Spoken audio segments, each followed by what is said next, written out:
para vocês, né, na família na família 1A, você sempre vai ter a distribuição eletrônica NS1 com um elétron na camada mais externa. Lembra não sei se vocês lembram o que é redução e oxidação. Vocês lembram do que é redução e oxidação?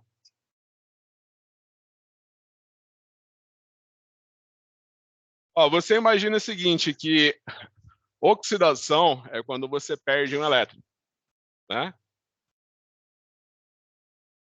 E redução é quando você ganha elétrons, né? Então, por exemplo, aqui você tem o sódio metálico. Toda vez que você tem uma substância pura, você vai falar que o estado de oxidação é zero.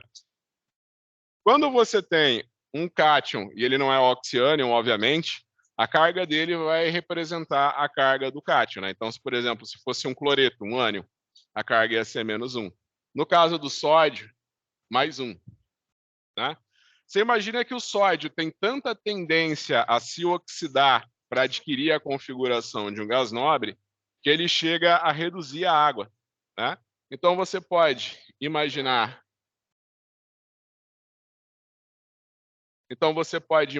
que o sódio consegue reduzir a água. Então, você imagina que se a água ganha 2 elétrons, ela vai gerar 2 hidróxido mais o gás hidrogênio. Isso daqui é bonito de mostrar para vocês, o duro é que o sódio metálico ele é muito caro. Você joga um pedacinho de sódio metálico na água, você vê uma explosão, assim que ele bate na água, ele explode. E ele libera um gás, que é o hidrogênio. Essa explosão também está envolvida com o hidrogênio que ele está com o gás hidrogênio que ele está liberando. Se você medir o pH da água depois que você jogar o pedacinho de sódio metálico na água, você vai ver que o pH vai ter subido. Esse pH vai subir porque você gera o hidróxido. Então você diz que quem doa elétrons é o agente redutor, né, porque ele vai causar uma redução. Então você imagina que o sódio, ele tem tanta tendência, não só o sódio, todos os metais alcalinos, eles têm tanta tendência a perder um elétron que eles têm para adquirir a configuração de um gás nobre, que eles chegam a reduzir a própria água. Eles chegam a reduzir a água. Eu falo que esse negócio, essa demonstração com os alunos de jogar sódio na água, para ver que ele tem a tendência de explodir quando ele entra em contato com a água, o sódio também, eles formam óxidos metálicos, né? Então, por exemplo, todos os óxidos da família, todos os elementos, todos os metais da família 1A, eles formam óxidos metálicos, né? O óxido de lítio, o óxido de sódio, o óxido de potássio. Esses óxidos, eles são menos reativos com a água do que o metal.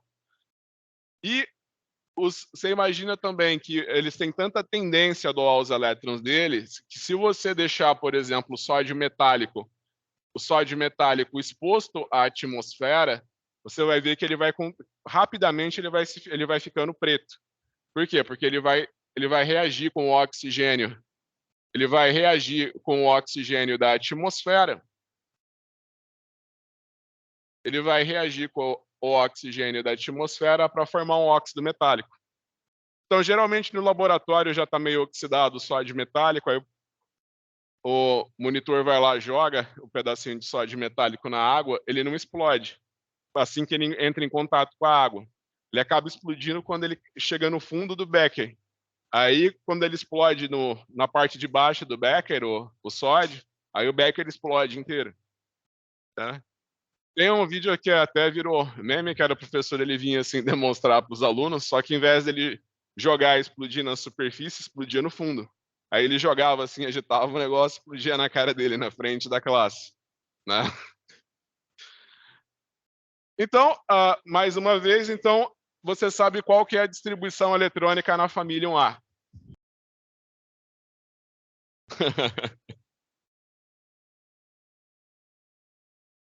Então, quando você chega na família 2A,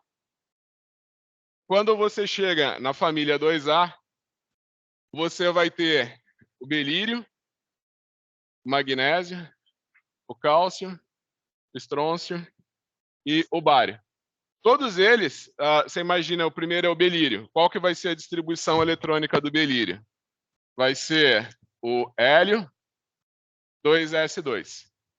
Qualquer elemento na família 2A, ele vai ter a configuração do gás nobre que o precede no período de cima e a distribuição eletrônica ns2.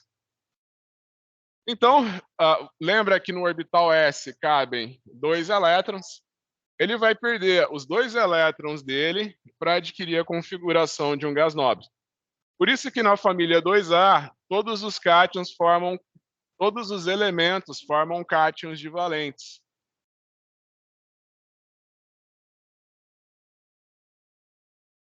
Né? Então, por exemplo, se eu falar cloreto de magnésio, se eu falar cloreto de magnésio, você vai escrever essa espécie aqui. Se eu falar sulfato de bário, eu vou escrever essa espécie aqui. Uma coisa que é interessante, que talvez vocês tenham a ideia errônea do ensino médio, que todos os sais são solúveis em água. Não vão achar que todos os sais são solúveis em água. Você imagina que alguns sais, eles têm uma energia da rede cristalina deles muito alta, e eles não se solubilizam em água. Então, por exemplo, todos os metais alcalinos terrosos, eles formam sulfatos insolúveis. Porque você imagina que o sulfato, todos eles têm carga mais 2, e o sulfato, ele tem carga menos 2. Então, você imagina que a atração entre as cargas é muito forte. Então, todos os sulfatos da família 2A são insolúveis. O sulfato de bário, o pessoal usa para contraste. Né? Por exemplo, você vai tirar uma radiografia, a radiografia não vai pegar o intestino, né? Porque é todo tecido. Então, você toma o sulfato de bário, o intestino fica recoberto com sulfato de bário e pode tirar uma radiografia do intestino. Se você for ler as informações de periculosidade do bário, você vai ver que pequenas concentrações de bário podem te matar.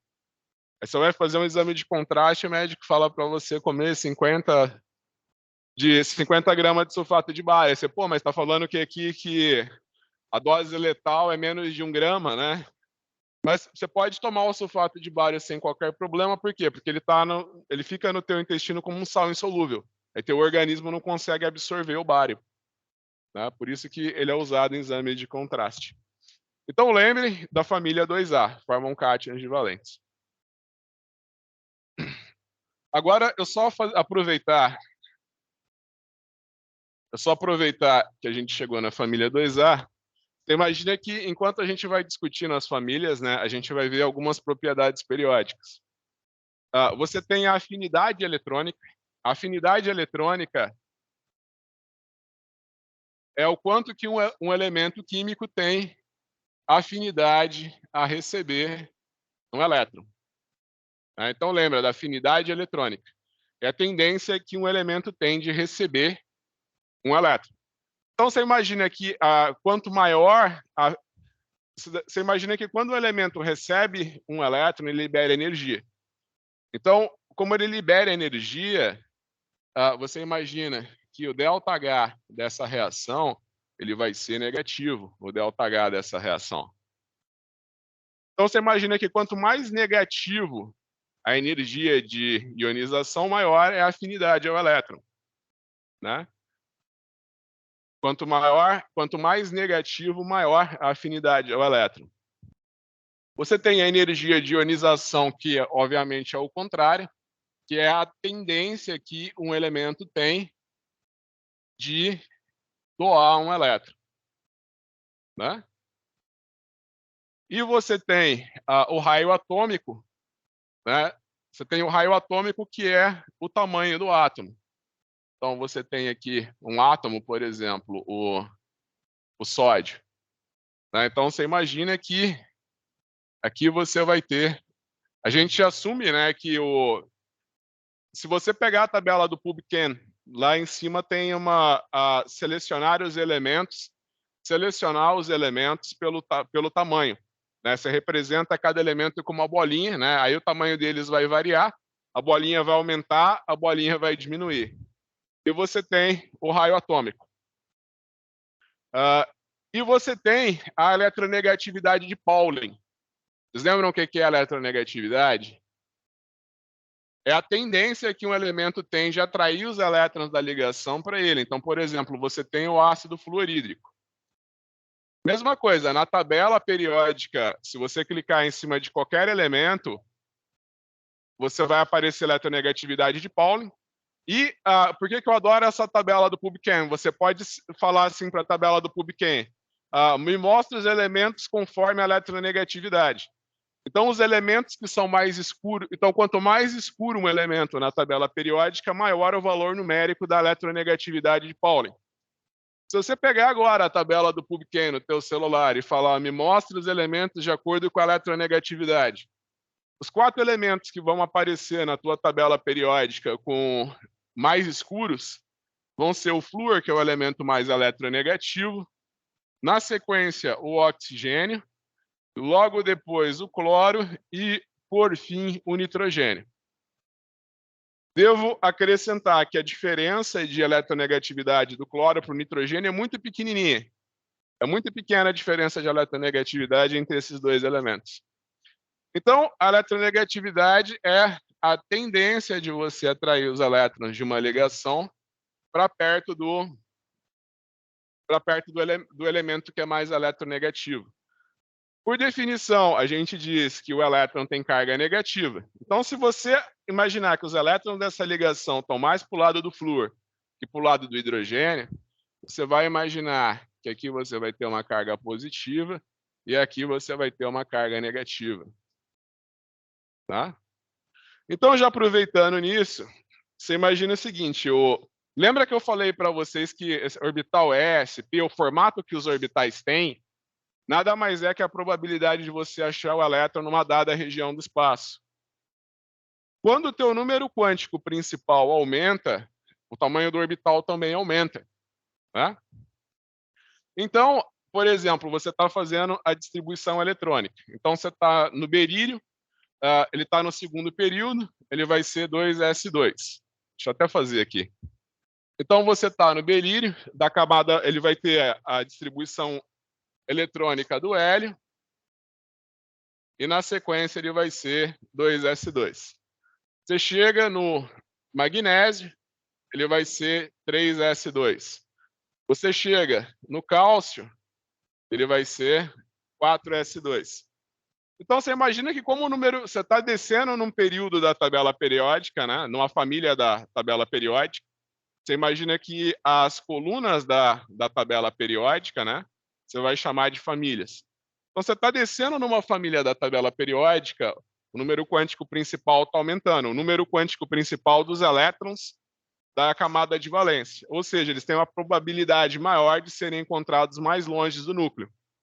Então, você pode dizer que o raio atômico, toda vez que você desce num período da tabela periódica, o raio atômico se tornará cada vez maior. Você também tem uma tendência de quando você anda da esquerda para a direita na tabela periódica, né? Então, por exemplo, você vai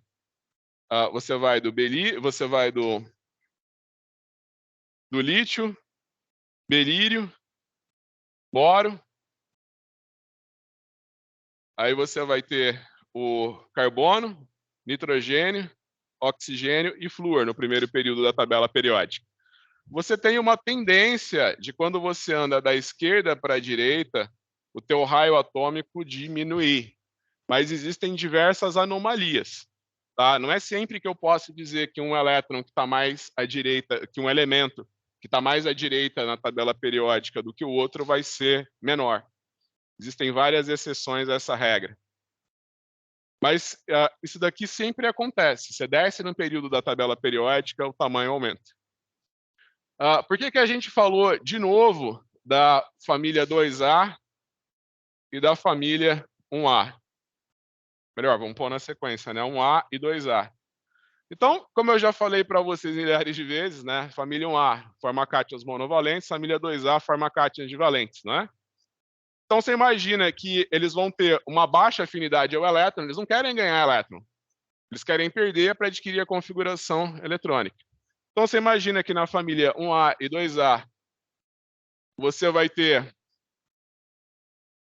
Você imagina que vai ser baixa a energia de ionização, você vai precisar de muito pouca energia para tirar esses elétrons, né? E você também pode imaginar que esses elementos eles não vão ter uma alta eletronegatividade, tá? Uma coisa que é interessante é que, por exemplo, você pode imaginar que os metais da família 1A, eles reagem de maneira explosiva com a água. Os metais da família 2A, eles também oxidam a água, mas o processo é muito mais lento, né? Porque você imagina que se eu estou tirando elétron, vamos falar aqui dos elementos da família 1A e da família 2A. Você imagina que se eu tenho aqui um sódio, ele vai ter distribuição eletrônica 3s2. Então eu coloco aqui os dois elétrons. Tá? Opa, 3s1. Se eu estou falando do magnésio, ele vai ter distribuição eletrônica 3s2, ele vai ter dois elétrons. Então você imagina que se eu tiro um elétron do sódio, eu vou ficar com um orbital totalmente vazio, que é muito favorável. Agora, se eu tiro só um elétron do magnésio, ele ficar com um elétron só já não é tão favorável. Então eu vou ter que tirar os dois elétrons dele, porque você tem dois elétrons no mesmo orbital, não dá para tirar só um, você tem que tirar os dois, né? Então você imagina que a energia de ionização dos metais alcalinos terrosos é maior do que a dos metais alcalinos. A família 2A tem uma energia de ionização maior do que a família 1A. Agora, uma coisa que é interessante também, a tabela do PubChem, todas as propriedades periódicas, você pode clicar na tabela do PubChem e ela vai deixar a tabela periódica colorida de acordo com aquela propriedade. Então, é o que eu falei, eletronegatividade. Organize os elementos de acordo com a eletronegatividade. Você vai ver que os 4 mais escuros que vão aparecer é flúor, nitrogênio, cloro e nitrogênio. Se eu falar, coloque agora, faça isso para afinidade eletrônica.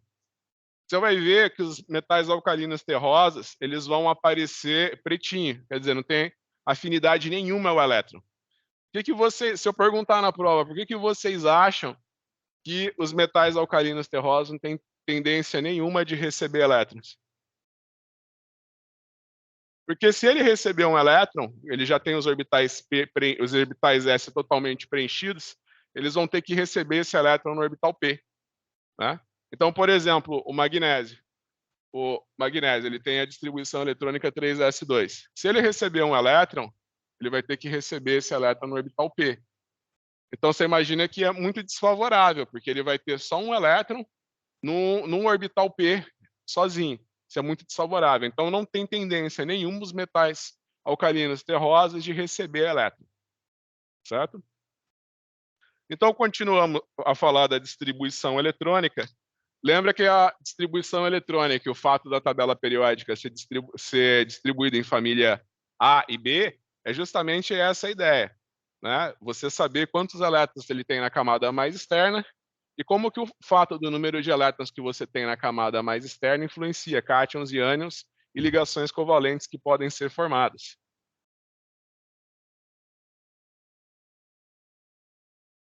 Então, a gente chega na família 3A. Na família 3A, a gente vai começar com o boro. A gente vai começar com o boro, o alumínio, o galho, o índio e o tálio, tá? Você imagina, então, que a distribuição... Agora eu tenho 3 elétrons na camada mais externa. Então, por exemplo, se eu for fazer a distribuição eletrônica do boro, eu vou colocar o hélio, vou colocar 2s2, 2p1. Então, você lembra que eu vou colocar 2 elétrons no orbital S. Lembra que no orbital P, né, você tem, na subcamada P, né, você vai ter 3 orbitais, sendo que vão caber 6 elétrons nesses orbitais. Então, você vai vir e vai colocar um elétron aqui. Lembra do seguinte, Você imagina que o boro, ele é um semimetal, pelo fato dele ser um semimetal, ele não tem tendência a formar cátions e ânions. Ele não tem tendência nenhuma a formar cátions e ânions. Agora, na sequência, alumínio, galho, índio e tálio, eles são metais. Então, lembra que uma das propriedades dos metais, né, é poder doar elétrons, né, serem eletropositivos. Então, você imagina que alumínio, galho, índio e tálio, eles vão perder os seus elétrons para formar cátions. Eu falei para vocês já na aula passada, vocês lembram?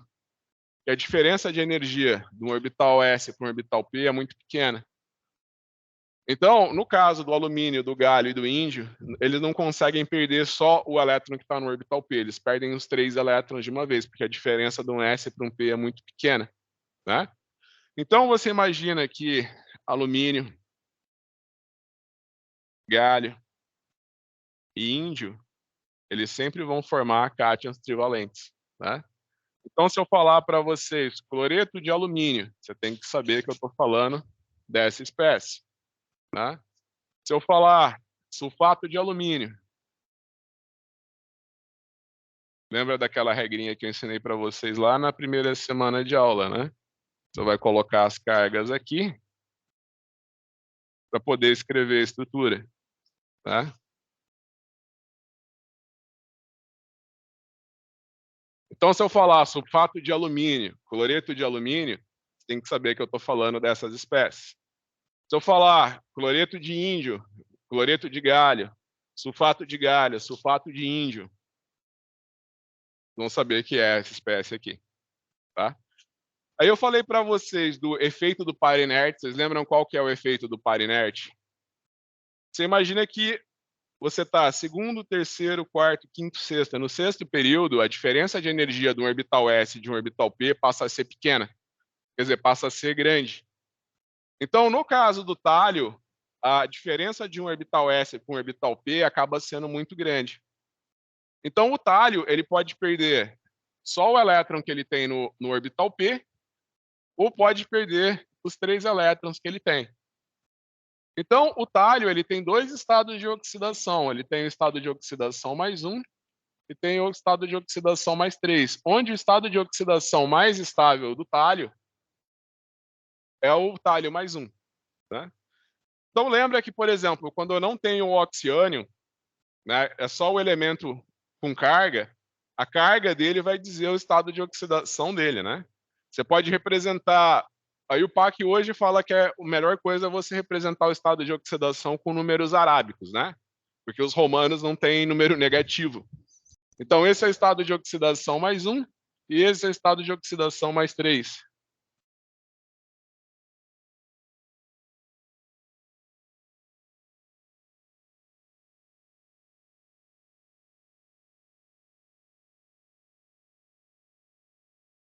Então, a gente chega na família 4A, você tem o carbono silício. Lembra que o carbono ele é um não metal. Toda a química orgânica é feita das ligações covalentes entre o carbono. Depois a gente vai ver cada uma das famílias com relação às ligações covalentes. Agora a gente está vendo só cátions e ânions que eles podem formar, né? O silício ele é um semimetal. Uma coisa interessante também é que você nunca vai ver um cátion de silício, por exemplo. Só que o silício ele faz ligação covalente só com oxigênio. Isso daí a gente vai ver também quando eu for falar das ligações covalentes que a família A pode fazer. Aí na sequência você vai ter o germânio, o estanho e o chumbo, né? Se eu for fazer a distribuição eletrônica do carbono, eu vou falar que ele tem a distribuição eletrônica do hélio, 2s2, 2p2. Então ele vai ter 2 elétrons no orbital s e 2 elétrons no orbital p. Você imagina que os primeiros elementos eles não têm tendência a perder elétrons, por quê? Porque eles não são metais. Você tem um não metal, um semimetal. O germânio, ele pode ter o estado de oxidação mais 2, mas você imagina assim que compostos de germânio que tem estado de oxidação mais 2, só de você abrir o frasco, né? Você sabe que na nossa atmosfera a gente tem vapor de água, né? Só de você abrir o frasco, ele já oxida para o estado de oxidação mais 4. Eu tinha até uma questão na prova que eu falava qual desses elementos que não pode ter estado de oxidação mais 2. Se você consultar a tabela se você consultar a tabela periódica, é possível estado de oxidação mais 2 para o germânio, mas é que eu falei, ele é extremamente instável, né? Então, você imagina que aqui a gente tem um semimetal e aqui a gente tem os metais, né? Você imagina que o estânio ele pode perder só os elétrons que ele tem no orbital P, aí ele vai formar o estânio mais 2, e ele pode perder os 4 elétrons que ele tem, ele vai formar o estânio mais 4. Lembra que eu falei para vocês, quando você tem uma substância pura, o estado de oxidação dele é o estado de oxidação do cátion. No caso, lembra também que eu falei que você nunca vai ter um cátion com carga maior que 3. Né? Então, você imagina que você ter esse cátion aqui, ele é impossível. Ele perder 4 elétrons. Então, o que você tem que lembrar? Ele vai estar na forma sempre de dióxido ou de oxiânio. Então, por exemplo, esse daqui é o estânio 4. Né? Você imagina que se você pode comprar comercialmente uma solução você pode comprar comercialmente o sal óxido de estanho 2. Se você deixar o óxido de estanho 2 num vidro de relógio, né, ele vai queimar ao contato da atmosfera para virar o óxido de estanho 4.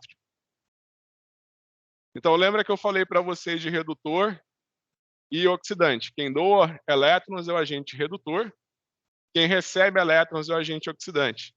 Tá? Agora, a mesma coisa que eu tinha falado aqui para a família 3A vai valer para a família 4A, que é a família do chumbo. Né? Você vai perder o chumbo, ele pode perder só os elétrons que ele tem no orbital P ou perder todos os elétrons. Você imagina que o óxido de chumbo e o óxido de chumbo 2, você tem o óxido de chumbo 2 e o óxido de chumbo 4. Você imagina que o estado de oxidação mais... Então, assim, você tem o estanho,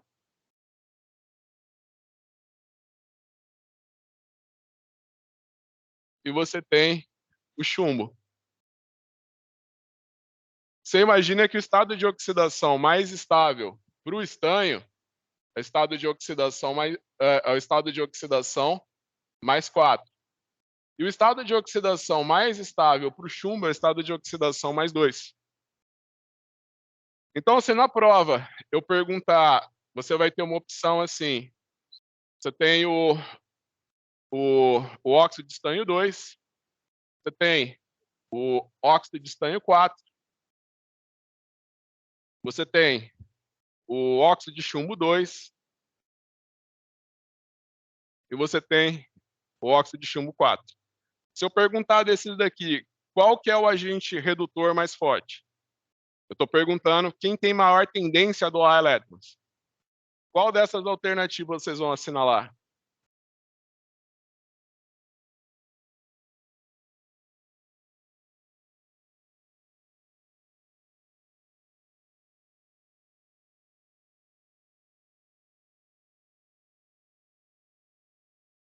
Lembra que eu falei do efeito do par inerte, né? O estado mais de oxidação mais estável para o estanho, é o estado de oxidação mais 4, né? Então, você imagina que o óxido de estanho 2 ele tem muita tendência a doar elétrons. Então, o agente redutor mais forte é o óxido de estanho 2. E se eu perguntar quem que é o agente oxidante mais forte, que alternativa vocês vão assinalar?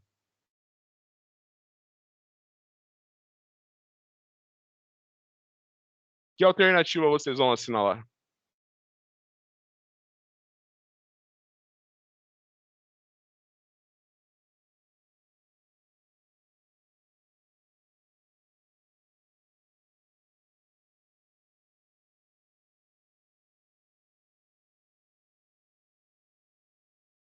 Lembra que o estado de oxidação do chumbo, o mais estável é o estado de oxidação mais 2.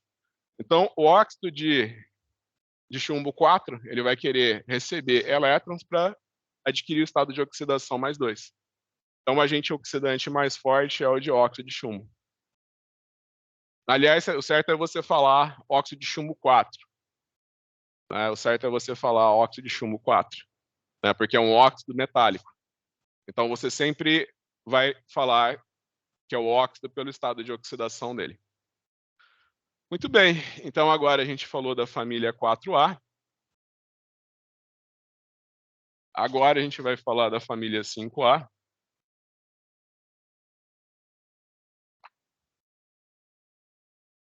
Então, na família 5A, você vai ter o nitrogênio, o fósforo, o arsênio e o antimônio. Se você for fazer a distribuição eletrônica do nitrogênio, você vai ter hélio, 2s2, 2p3. Então, você imagina que você vai colocar 2 elétrons no orbital s, e aqui no orbital P você tem 3 orbitais, né? Então, você vai colocar um elétron em cada orbital. Você imagina o seguinte, nitrogênio e fósforo são metais, então eles não têm tendência nenhuma a perder seus elétrons. No entanto, arsênio e antimônio são semimetais. Esses semimetais aqui, você imagina o seguinte, então, que eles podem perder só os elétrons do orbital P ou todos os seus elétrons.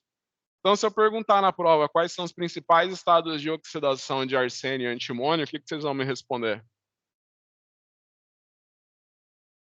Mais 3 e mais 5. Né? Eu vou perder só os elétrons do orbital P, estado de oxidação mais 3. Se eu perder todos, não, eu vou perder todos os elétrons que eu tenho, estado de oxidação mais 5. Então, você lembra que, por exemplo, você nunca vai ter nem isso daqui, muito menos isso daqui, no caso do arsênio e do antimônio. Eles vão estar sempre presentes na forma de oxiânions. Então, por exemplo, o arsênio, no estado de oxidação mais 5, ele vai ser um oxiânion, que a gente chama de arsenato. Né? E no estado de oxidação mais 3, ele vai ser o que a gente chama de arsenito. Lembra quando a gente viu a nomenclatura, né? Esse é o arsenato, perdeu um oxigênio, né? Virou o arsenito. E o antimônio, por analogia, é a mesma coisa. Ele vai ser o antimoniato e esse daqui vai ser o antimonito.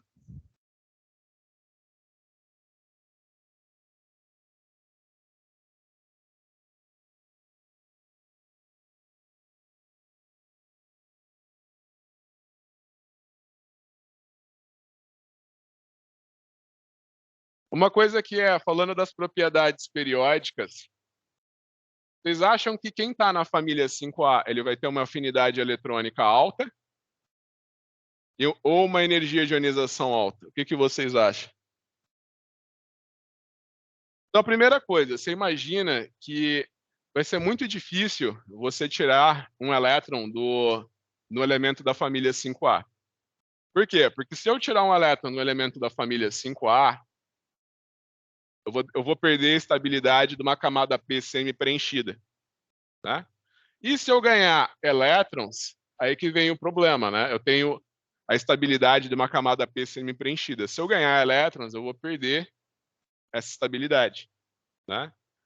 A gente chegou na família 5A, você imagina que daqui para frente é mais fácil eu ganhar elétrons para chegar em 8 do que eu perder para adquirir a configuração de gás nobre. Então, você imagina que eu posso ganhar 3 elétrons também, aí eu vou formar o nitreto e o fosfeto. Por exemplo, o nitreto de sódio. Lembra que eu falei para vocês do tamanho do átomo? Eu estou o curso inteiro falando, olha, o núcleo é do tamanho de uma maçã, a nuvem eletrônica é maior que o estádio do Maracanã. Então, você imagina que eu perder elétrons vai afetar radicalmente o meu tamanho e eu ganhar elétrons também. Se eu perco elétrons, quanto mais elétrons eu perco, menor fica o átomo. Quanto mais elétrons eu ganho, maior fica o átomo. Né? Então, você imagina que para você ganhar 3 elétrons, você vai ficar muito grande, o que é instável.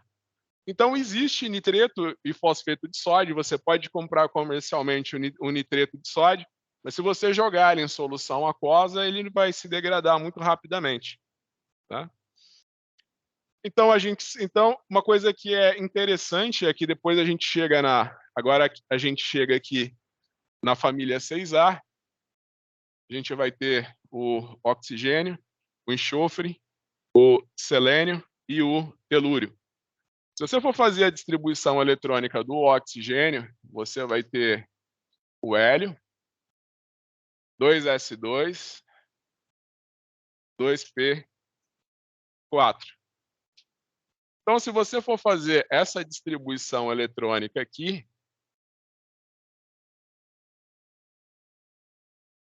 você vai colocar 2 elétrons no orbital S e 1 elétron no orbital P.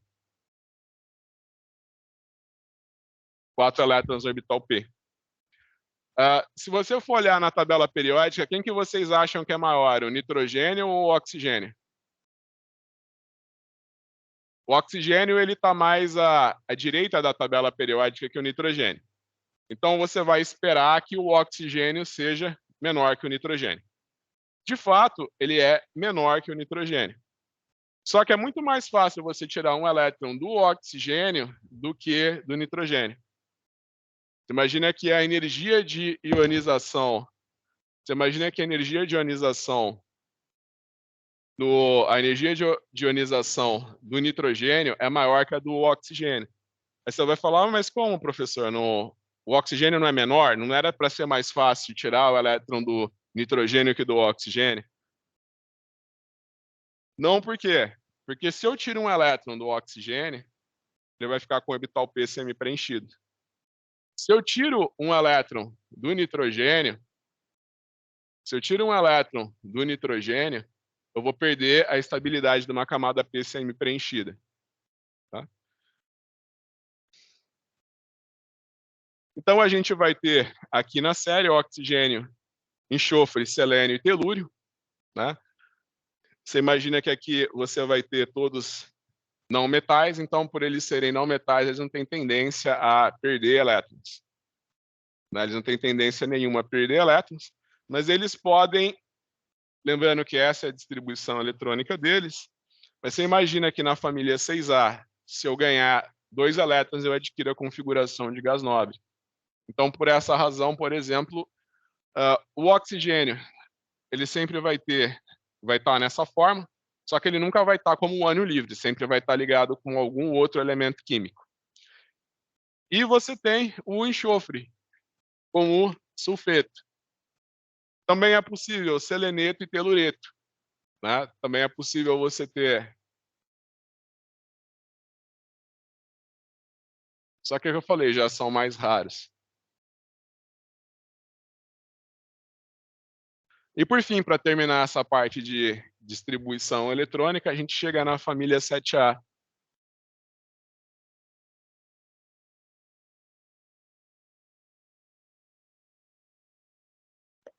Então, a gente chega aqui na família 7A. Você vai ter flúor, cloro, bromo e iodo. Você imagina que a tua distribuição eletrônica vai ser NS2, NP5. Você vai colocar 1, 2 elétrons no orbital S. Você vai colocar 1, 2, 3, 4, 5 elétrons no orbital P. Então você imagina o que eles podem fazer? Ganhar um elétron para adquirir a configuração de gás nobre.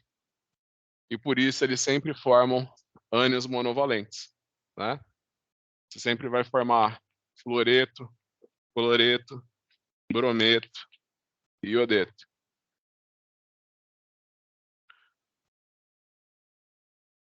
Você imagina, então, que eles vão ter alta afinidade ao elétron. Por quê? Porque eles vão se tornar ânions monovalentes, né? E vai ser muito difícil tirar um elétron deles.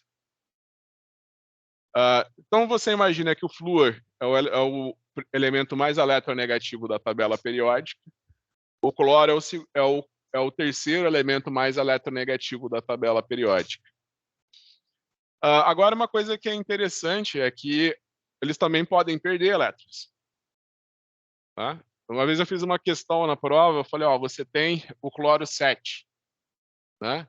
Estado de oxidação do cloro mais 7, né? Aí o aluno veio assim, não, professor, seria cloro mais 7, né? Seria isso aqui? Né? Então é o que eu falei, apesar dos halogênios terem tendência a sempre ganhar um elétron para formar ânions monovalentes, né? Você imagina que eles podem perder seus elétrons também. O cloro, por exemplo, ele pode perder os 7 elétrons dele. Só que aí ele vai se tornar uma substância que é extremamente oxidante. Se você colocar perclorato na presença da matéria orgânica que tem muitos elétrons para doar, ele explode violentamente. Né? Então, ó, você tem o cloro 7, mas pelo amor de Deus, não escrevam essa estrutura aqui. Né? Você tem o cloro 7 e você tem o perclorato. Da mesma forma, você imagina que ó, eu posso vir aqui ó, e perder mais elétrons. Tá? Então, você imagina que o cloro ele existe no estado de oxidação mais 7, ele existe no estado de oxidação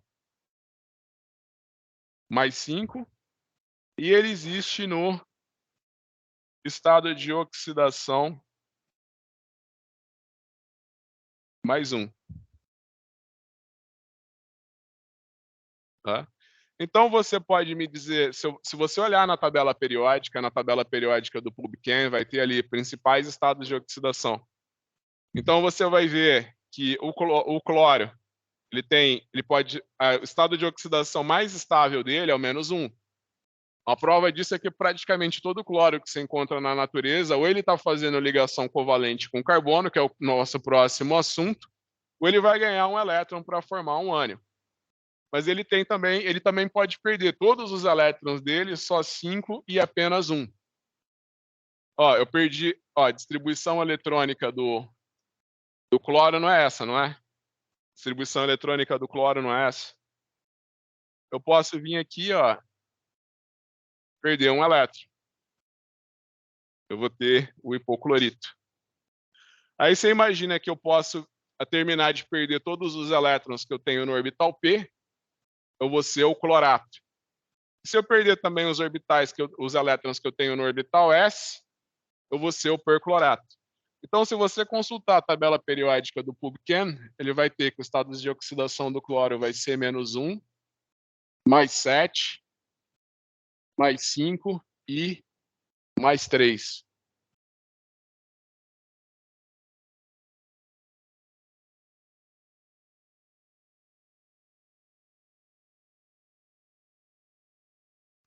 Pessoal, lembra que eu falei na aula passada que eu não estou fazendo chamada, né? Para a gente não perder tempo de aula. E tem gente que está só conversando, né? Não precisa vir para a aula se não quiser assistir a aula, né? Não precisa vir. Né? Porque às vezes você quer só conversar, você não está nem com o material em cima da mesa, não está anotando nada, está só conversando. Às vezes é melhor você conversar do lado de fora da sala. Então, continuando a nossa história, agora a gente vai falar da ligação covalente. A gente vai falar da ligação covalente. Então, na família 2A, você tem o belírio. O belírio, apesar dele ser um metal, ele é pequenininho. Então, uma das características para você formar a ligação covalente é você ser pequeno. Então, você imagina que o belírio, ele é até um exemplo clássico nos livros de química, né? O cloreto de belírio. Você imagina que na família 2A, a gente acabou de ver, qual que é a distribuição eletrônica na família 2A? NS2. Tá? No caso do belírio, você vai ter a distribuição eletrônica do hélio, 2s2. Afinal de contas, ele está no segundo período. Se você for fazer o diagrama de caixinhas, você vai ter, então, o orbital S totalmente preenchido e ele não vai ter nenhum elétron no seu orbital P.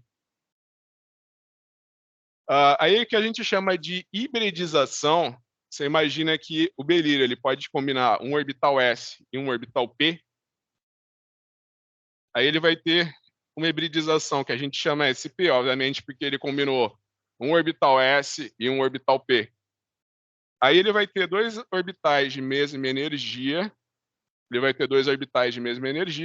ele vai dispor cada um dos elétrons dele em cada orbital e ele vai poder fazer duas ligações. Então você imagina que o belírio, o cloreto de belírio, ele vai ter uma geometria linear. Você imagina que toda vez que você tiver uma hibridização SP, ele vai combinar um orbital S e um orbital P para ter dois orbitais de mesma energia. Aí ele vai dispor os dois elétrons dele, cada um no orbital, ele vai dispor cada um no orbital, e ele vai ter uma geometria linear. Se eu perguntar na prova, vocês acham que o cloreto de belírio é polar ou apolar? O que vocês vão responder? Ó, o cloro é o terceiro mais eletronegativo, então você vai ter o momento de dipolo do belírio para o cloro. E aqui também. Os dois momentos de dipolo se anulam completamente.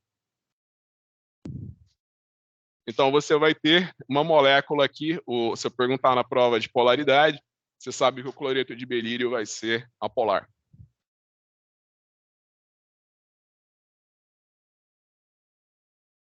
Então, falando mais uma vez de ligação covalente, a gente chega na família 3A. Na família 3A, o único semimetal é o boro. Então, você imagina que o único que vai poder fazer ligações covalentes vai ser o boro.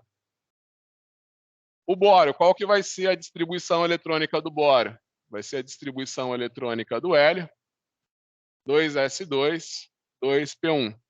Lembra que a distribuição eletrônica na camada mais externa vai ser sempre ns2, np1, onde você vai ter os elétrons da camada mais externa, né?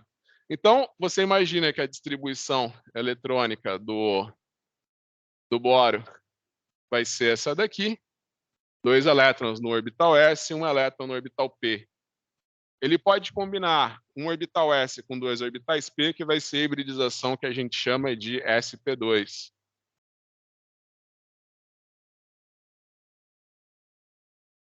sp2 porque você combinou um orbital S e 2 orbitais P. Ele vai distribuir os 3 elétrons dele, cada um no orbital.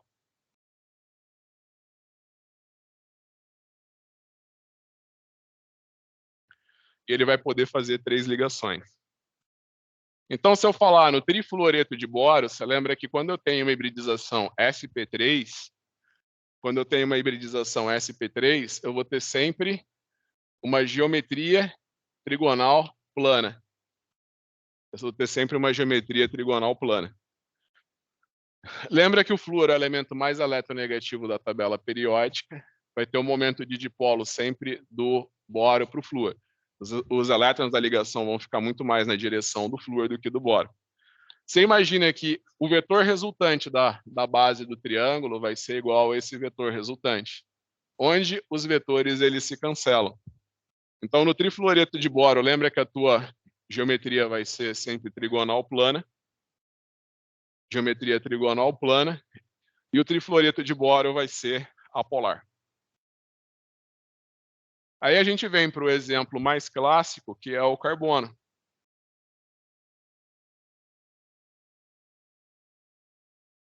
Então você chega na família 4A, você tem o carbono, o silício. Você imagina que tudo que eu falar para o carbono vale para o silício. A diferença é que o carbono faz ligações covalentes com ele mesmo e com o hidrogênio. Por sua vez, o silício ele só faz ligação covalente com o oxigênio. Então aqui você vai ter os orbitais S e aqui você vai ter os orbitais P. Lembra que a tua distribuição eletrônica na família 4A vai ser sempre NS2, NP2. Você vai colocar um par de elétrons no orbital S e um elétron em cada orbital P. Tá? Então, você imagina que ele pode combinar um orbital S com 3 orbitais P para ter 3 orbitais de mesma energia. Melhor dizendo, 4 orbitais de mesma energia. Né? Você vai ter a hibridização sp3. Então, ele vai promover cada um dos elétrons dele para um desses orbitais e vai poder fazer 1, 2, 3, 4 ligações. Você imagina que a hibridização vai ser sp3, né? E toda vez que você tem uma hibridização sp3, você pode representar, fazer o tetracloreto de carbono. Você pode representar 2 ligantes no plano da lousa. Um ligante você pode representar para fora do plano da lousa e o outro ligante para dentro do plano da lousa. A gente já viu na aula passada, a gente viu a polaridade dos cloretos de metileno, né? O cloroforme, o clorometano, de clorometano, né? Então é o que eu falei, você imagina que no caso do tetracloreto de carbono, você vai ter 4 ligações covalentes polares, que você vai ter um momento de dipolo indo do carbono para o cloro, já que o cloro é mais eletronegativo que o carbono.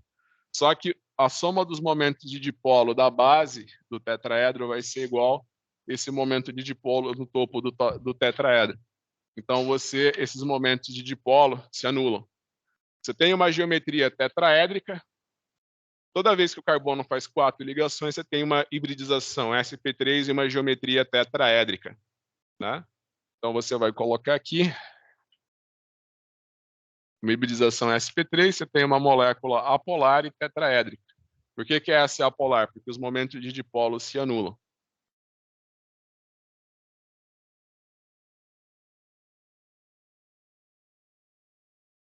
Você imagina que o carbono pode hibridizar só 2 orbitais P. Então, ó, você tem a distribuição eletrônica do carbono. Você imagina que ele pode hibridizar apenas um orbital S e 2 orbitais P. Ele vai ter uma hibridização sp2. Você imagina que quando ele tem essa hibridização sp2, ele pode fazer 3 ligações e uma ligação dupla. A ligação dupla você vai assumir que é a sobreposição de 2 orbitais P puros. Tá? Você vai ter a sobreposição de 2 orbitais P puros. Então, quando você tem uma ligação dupla no carbono, você vai assumir que você tem a sobreposição de 2 orbitais P puros. Então, por exemplo, quando você tem a classe dos alcenos, né?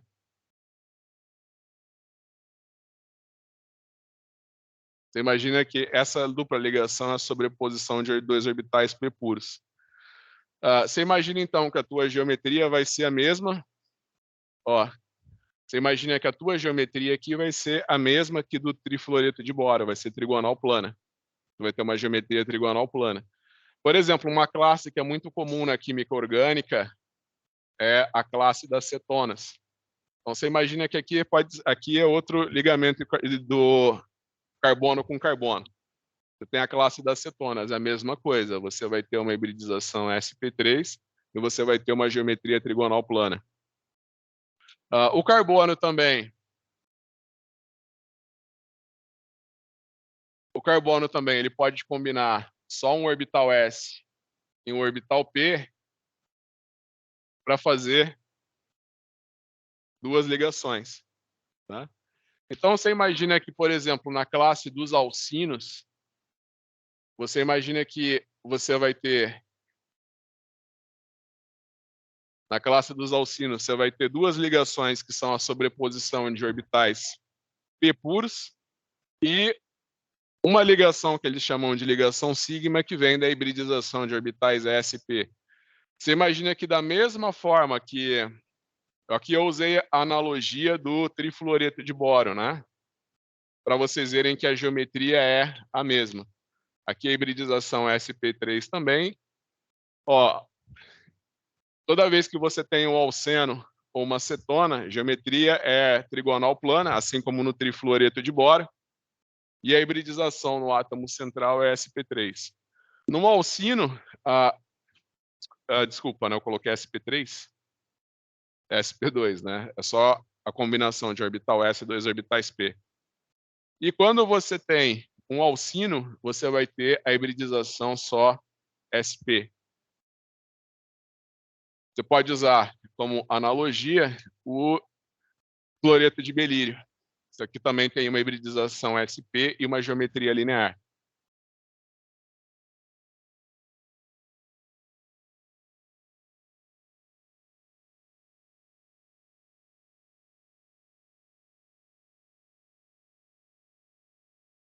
Pessoal, o carbono ele tem sempre tendência a se combinar com outros elementos para fazer ligações covalentes. Mas é uma coisa que é interessante. Você imagina que, do mesmo jeito que eu falei do estanho e do chumbo, você imagina que o carbono ele tem 2 elétrons no orbital s e 2 elétrons no orbital p. Quando ele está ligado com o oxigênio, você pode assumir que ele perdeu os elétrons dele. Né? Então, você tem o monóxido de carbono e o dióxido de carbono. Você imagina que no monóxido de carbono, o carbono perdeu só os elétrons que ele tem no orbital p. Ele vai querer perder todos os elétrons que ele tem no orbital p, então, para adquirir a configuração de gás nobre. Então, você imagina que o monóxido de carbono é um agente oxidante, é um agente redutor. Ele vai doar elétrons. Vocês sabem como que todos os metais são... grande maioria dos metais, eles são obtidos através de seus minérios? Por redução com monóxido de carbono. Por exemplo, o aço, o ferro. Né? Você encontra o ferro na natureza na forma de um minério que ele vai estar... Todos os elementos, né, todos os metais, eles são encontrados na natureza como minérios. Né? O que é mais fácil de você obter o metal industrialmente é você transformar o óxido do metal no metal. Então, para você transformar o minério de ferro em ferro, você reduz o ferro com monóxido de carbono. Né? A história fala que o homem descobriu o ferro dessa forma. Ele fazia as fogueiras dele, né? E colocava, aí para juntar a fogueira, ele colocava o minério ali. Aí depois que a fogueira apagava, ele descobria que tinha algo semelhante ao metal. Né? Então, inconscientemente, né, fala que desde a época do Homem das Cavernas, quando eles faziam as fogueiras e colocavam mineral na fogueira, depois que apagava, ele via que tinha alguma coisa ali, que foi o primeiro contato do homem com o metal mesmo. O problema é que o ferro, quando ele tem altas concentrações de carbono, né, que afinal de contas você está queimando ele na fogueira, né? O ferro, quando ele tem altas concentrações de carbono, ele é extremamente duro, mas ele é quebradiço, né? Então, se fosse fazer um utensílio de... Eu vi até um colega nos Estados Unidos, né? Final do curso, o pessoal vai acampar e eles vão tentar fazer espada medieval, essas coisas. Né? Aí ele vai no lugar que tem minério de ferro, faz uma fogueira, né?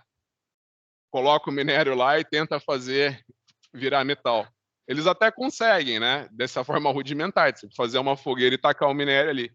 O problema é que o ferro obtido ele tem altas concentrações de carbono, ele é muito quebradiço. Então, se você faz um utensílio desse jeito, ele quebra muito fácil. E é claro, a gente chegou ao ponto que a gente chegou hoje porque os novos processos que os engenheiros desenvolveram, você consegue reduzir o metal com o monóxido de carbono, mas deixar a concentração de carbono no metal extremamente baixa. Né? Isso daí que faz com que o aço não seja quebradiço, né? Que ele seja duro, maleável e não se quebre, né? No caso da obtenção do ferro. E uma coisa que é muito interessante é que, por exemplo, tem metais que nem o níquel. Você reage o níquel com o monóxido de carbono, ele forma um complexo, o níquel com monóxido de carbono, que é líquido. Então, você consegue liquefazer o metal. Uma coisa de louco, né? Você imagina, você tem um metal, você passa um gás nele e você consegue liquefazer um metal, fazer o metal ficar líquido. Né? Tudo coisa da maravilhas da engenharia. Então a gente segue, a gente já falou da família 4A. Eu lembro que na aula passada a gente falou da polaridade dos clorometanos, lembra? E agora, acho que a gente tinha parado. A gente tinha parado na família 5A. Então, lembra que na família 5A, os não metais que você tem vai ser nitrogênio e fósforo. Você vai ter a distribuição eletrônica NS2, NP3. Se você for fazer a distribuição eletrônica do nitrogênio,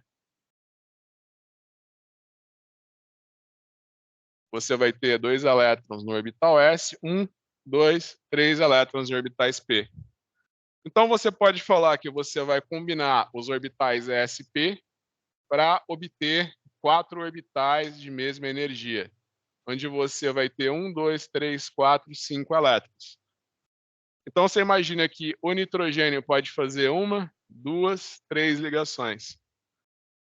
Na família 5A, você vai ter também a hibridização sp3. Só que agora você tem um tetraedro.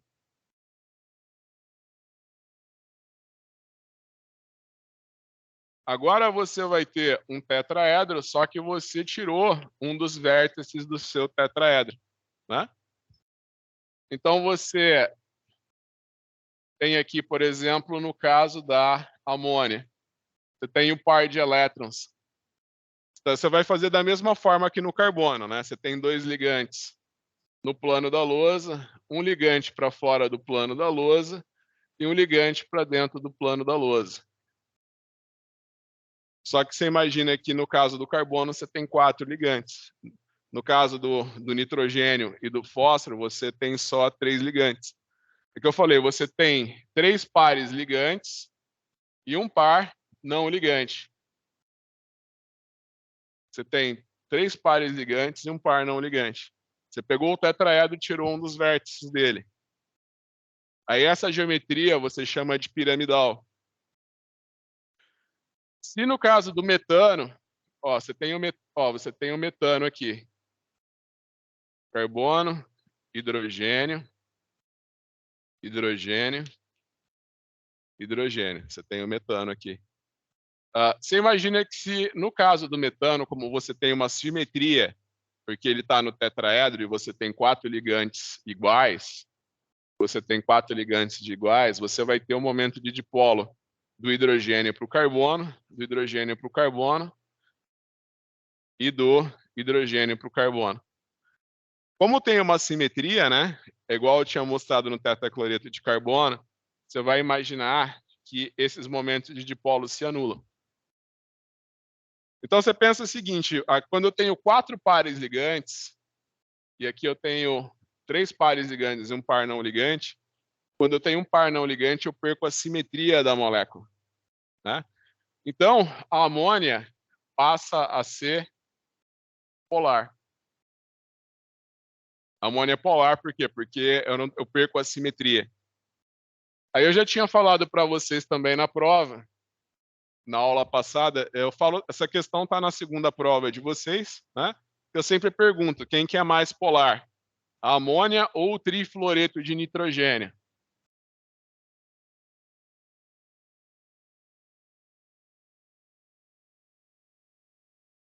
Quem que é mais polar?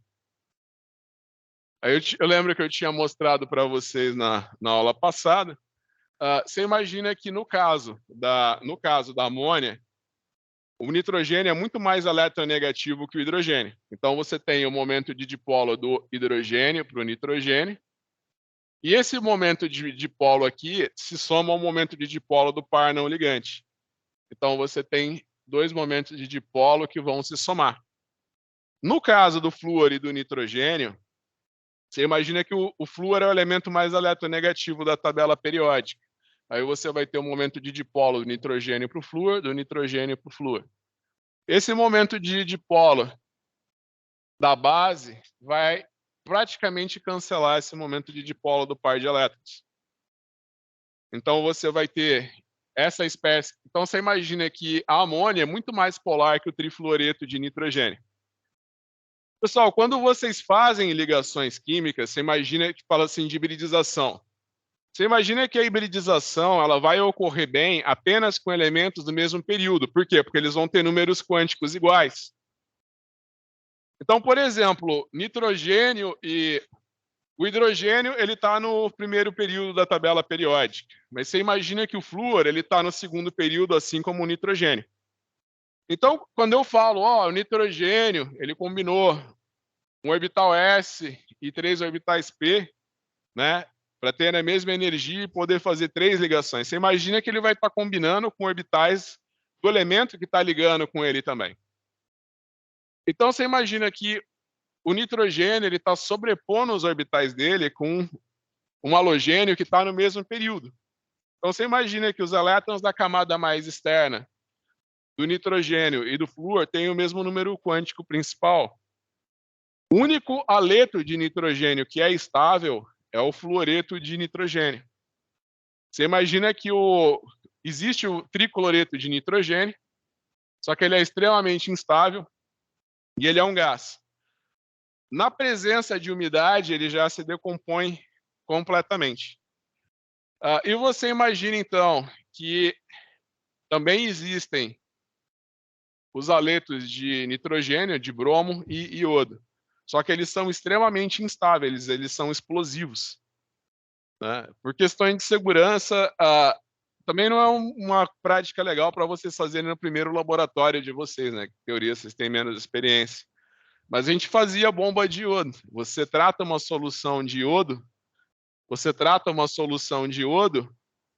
com hidróxido de amônia. Aí um pouquinho essa reação não se desloca muito dos reagentes para os produtos, mas um dos produtos dessa reação é o triiodeto de nitrogênio. Você imagina que o número quântico principal dos orbitais da camada mais externa do nitrogênio é 2, né? O iodo, você vai ter flúor, cloro, bromo e iodo. Segundo, terceira, quarta e quinta. Então, aqui 2 e aqui 5, o número quântico principal dos elétrons da camada mais externa. Eles não se sobrepõem bem. Então, você imagina que o triiodeto de nitrogênio ele é explosivo. Então, a gente fazia essa reação, o iodo elementar ele vem em umas bolinhas, a gente tratava essa bolinha de iodo com hidróxido de amônio, depois a gente vinha e jogava, né, em alguma... Depois que o pessoal preparava a linha, jogava na parede, explodia quando batia na parede, né? O que é perigoso é o cara tentar segurar com o dedo e apertar no dedo, que aí arranca os dedos, né? Não, mas eu parei de fazer antes que alguém perdesse um dedo, né? E aí como é que eu ia explicar, né? É. Quando faz essa prática, né? Teoria, você tira a bolinha de iodo num saquinho, né? E sem apertar, porque é extremamente explosivo, aí você joga. Mas se você tentar pegar a bolinha só de você tocar, é perigoso explodir na tua mão, né? O cara que estudou os aletos de nitrogênio, ele perdeu 3 dedos de uma mão e um olho fazendo essas reações. É sério? O, o químico que estudou os aletos de nitrogênio, ele ficou sem 3 dedos de uma mão e um olho. Pra vocês verem o perigo da coisa, né? Só que o que arrancou os 3 dedos da mão dele e um olho foi o de bromo, que é mais instável ainda que o de iodo, né? Muito bem. E no caso do fósforo? O fósforo, eu sempre pergunto também na prova. Então, tá, já falando da prova. Então, você vai lembrar que esse daqui, a amônia, é polar. Esse daqui também é polar, mas esse daqui é muito mais, a amônia é muito mais polar que o trifluoreto de nitrogênio. Lembrem-se que os aletos de nitrogênio, eles são extremamente instáveis por causa disso. Você imagina que o único aleto de nitrogênio que é estável é o trifluoreto de nitrogênio. Por quê? Porque os elétrons da camada mais externa de nitrogênio e flúor estão no mesmo número quântico principal. Afinal, são elementos do mesmo período. Então, lembrem que os aletos de nitrogênio, tribrometo de nitrogênio, triodeto de nitrogênio, eles são explosivos. Você imagina que o fósforo ele tem a mesma distribuição eletrônica que o nitrogênio, ele tem a mesma distribuição eletrônica, né, nos orbitais S e nos orbitais P, só que ele também vai ter os orbitais D de baixa energia. ele vai ter orbitais D de baixa energia. Então, aqui você tem os orbitais D. Você imagina que você pode ter, no nível de energia D, você pode ter 5 orbitais. Então, você imagina que o fósforo, por ele estar no terceiro período, ele tem orbitais D de baixa energia. Então, ele também consegue combinar orbitais S, P e D, para ter uma hibridização SP3D. Então, ele vai combinar um orbital S, 3 orbitais P e um orbital D. Então, ele vai obter 5 orbitais de mesma energia. 1, 2, 3. Essa daqui é uma hibridização SP3D. Você sabe que por ele estar na família 5A, ele vai ter 5 elétrons na camada mais externa. Então, vai colocar 1, 2, 3, 4, 5 elétrons. E você imagina que o fósforo pode fazer, então, 1, 2, 3, 4, 5 ligações. Então, a pergunta que eu sempre faço na prova: o número de ligações que os elementos químicos podem fazer. Tá? Então, você já sabe que o boro ele pode fazer 3 ligações. O carbono, você sabe que ele pode fazer... Você sabe que ele pode fazer 4 ligações. O carbono pode fazer 4 ligações. Você imagina que o nitrogênio ele pode fazer 3 ligações, só que ele vai ter 3 pares ligantes e um par não ligante. O fósforo, por sua vez, ele pode fazer 3 e 5 ligações.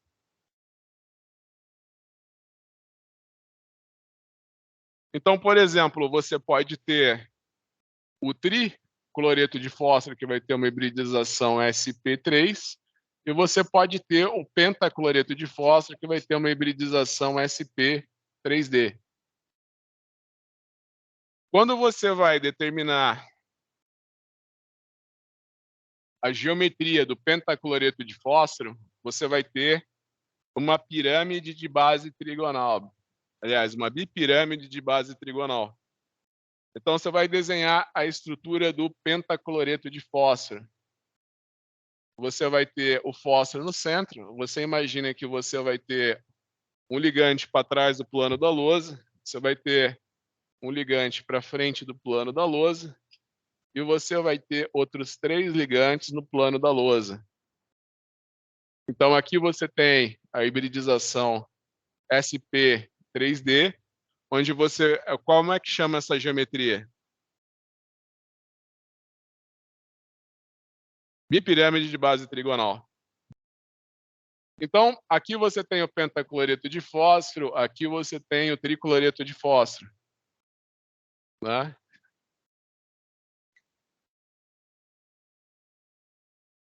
Se eu perguntar na prova quem que é mais polar, o pentacloreto de fósforo ou o tricloreto de fósforo, qual que vai ser a opção?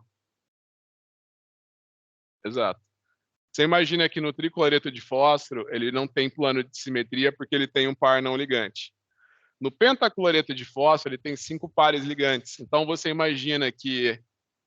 pode imaginar que esse momento de dipolo aqui, desses 2 cloros, vai se cancelar com esse momento aqui. E esse momento de dipolo vai se cancelar com esse momento de dipolo. Tá? Então, lembra que o fósforo, você pode ter o pentacloreto de fósforo ou o tricloreto de fósforo. O tricloreto de fósforo é polar, enquanto que o pentacloreto de fósforo é apolar. Certo?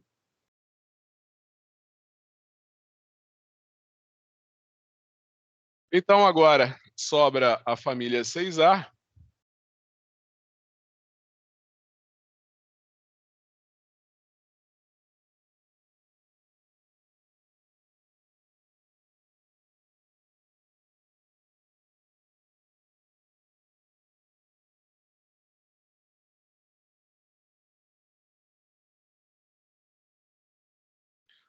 Então, na família 6A, o primeiro elemento que você tem é o oxigênio, que é o segundo elemento mais eletronegativo. A distribuição eletrônica dele vai ser hélio 2s2, 2p4. se você for desenhar os orbitais, você vai ter 2 elétrons no orbital S, 1, 2, 3, 4 elétrons no orbital P. Você imagina que o oxigênio ele vai combinar os 4 orbitais dele para ter uma hibridização sp3. Ele vai ter que distribuir 6 elétrons em 4 orbitais. 1, 2, 3, 4, 5, 6. Você tem uma hibridização sp3 assim. Ó, você tem uma hibridização sp3 assim como no metano e na amônia. Tem uma hibridização sp3 tanto no metano quanto na amônia. Então, você sabe que a hibridização sp3, a tua geometria é o quê? Tetraédrica. Então, você vai desenhar aqui um oxigênio. Você pode colocar os pares de elétron no plano da lousa. Você pode colocar um hidrogênio para fora do plano da lousa e aqui um hidrogênio para dentro do plano da lousa. Então, você imagina que a água ela vai ter uma geometria que a gente chama de angular. Né? Então, você tem uma hibridização sp3, você tem 2 pares não ligantes e você tem 2 pares ligantes. Como você tirou 2 vértices do tetraedro, a gente representa a água assim, né? Então, você imagina que esses momentos de dipolo por a água ter essa geometria angular, ao contrário do que acontece no cloreto de berílio, né? Aqui no cloreto de berílio, os vetores eles se cancelam. Os momentos de dipolo se cancelam. Na água, os momentos de dipolo se somam. Isso daqui faz com que a água seja polar. A água é uma das moléculas... Você imagina que moléculas que têm peso molecular semelhante ao da água têm ponto de ebulição a menos 150 graus. Né? Só que a água tem um ponto de ebulição a 100 graus Celsius. Justamente por quê? Por causa do momento de dipolo que ele tem. Então, vocês devem ter visto no ensino médio aquele negócio de pontes de hidrogênio. Você imagina, então, que a água, por causa desse momento de dipolo, ele vai ter um caráter negativo no oxigênio e um caráter positivo no hidrogênio. Então, você imagina que um outro oxigênio vai se aproximar desse hidrogênio, da mesma forma que um outro hidrogênio de uma outra água vai se aproximar desse oxigênio. É isso que o pessoal chama de ponte de hidrogênio. Tá? Você imagina que, por causa dessas interações, né, a água tem propriedades únicas, né? Como tem uma massa molecular baixa e um alto ponto de ebulição, e a água é o único líquido, é a única substância conhecida em que a forma sólida é menos densa que a forma líquida. Por exemplo, você tem parafina sólida e parafina líquida. Se você joga a parafina sólida na parafina líquida, a parafina sólida afunda na líquida. Com a água é o contrário, o gelo boia na água, porque a densidade do gelo é menor que a da água. A água é a única substância conhecida em que segue esse comportamento, justamente por causa das pontes de hidrogênio. Tá? Então, na próxima aula, a gente fala um pouquinho mais de hibridização e termina de falar da família 6A.